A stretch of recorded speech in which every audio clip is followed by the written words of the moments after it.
Seen It, Bright Lights, Big Screen is one of the first attempts to bring a DVD board game to the Wii. If you don't know what a board game is, it's a game that you play on a board. But that's fairly obvious. This version encompasses popular movies. Then you give answers to the movie clips you just saw. But there is one other Seen It release for the Wii, which is nothing but scenes and questions about Twilight. I think it's probably played the same way, but I'm only going to focus on Bright Lights, Big Screen. This game can be played in a single player mode or a multiplayer one. The single player mode can be pretty dull at times, as the only options are a normal game mode or fast fire, but I'm going to get into all the modes a little bit later. The problem is the way the game is presented. It starts off promising enough with a somewhat entertaining host.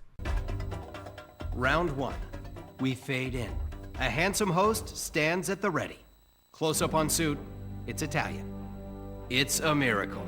If you look really hard in this next clip, you might see my profile in a stain on the wall. Nice lip synchronization, guys. That just looks horrible. Anyways, at least he's an entertaining lead-in. But after that, he goes quiet. What's the point of the host if he's not going to read us the questions? It would have made the game way more entertaining in my humble opinion. The multiplayer modes were just as limiting, with just a party mode or a normal mode. However, at least you have other people in the room to keep it entertaining. So I would say if you're going to play this game, find other people to play it with, to make it at least a little fun. With that being said, it's still going to be a hard sell to get other people to play this game for an hour. There are 3 modes to play. Party play is kind of like an open-end party mode. Play Now mode is a more structured gameplay with a certain number of rounds to play to determine a winner. And Fast Fire is a mode where they give you 5 minutes and you have to answer every question they give you. If you answer wrong, they're going to take some time away. The Play Now mode was the best for a multiplayer gameplay, as it let people come and go through the game anytime they want. So it gives party guests the opportunity to join a game or leave a game anytime they want. The controls were easy enough. You select the answer that you think is right by pushing the up, right, down, or left button on your D-pad. Occasionally, though, they'll tell you that you'll need to thrust upwards to buzz in to answer a question, which seems illogical, since you would think you would want to thrust downwards. But I'm happy to say it works either way, so it really doesn't matter. It's just weird that they told you to thrust upwards. The clips from the movies were actually quite surprising, since I was expecting clips from much older movies. However, most of the movies that you had to watch and answer questions about were either very recent releases or very famous movies. I was very impressed that they could get the rights to some of these movie clips in the game. Sometimes you would need to answer a question about a storyline of a movie, or even some modes had you interpret what a drawing was trying to tell you, or you'd have to decipher a pictogram. There are quite a few gameplay modes to play in the regular game.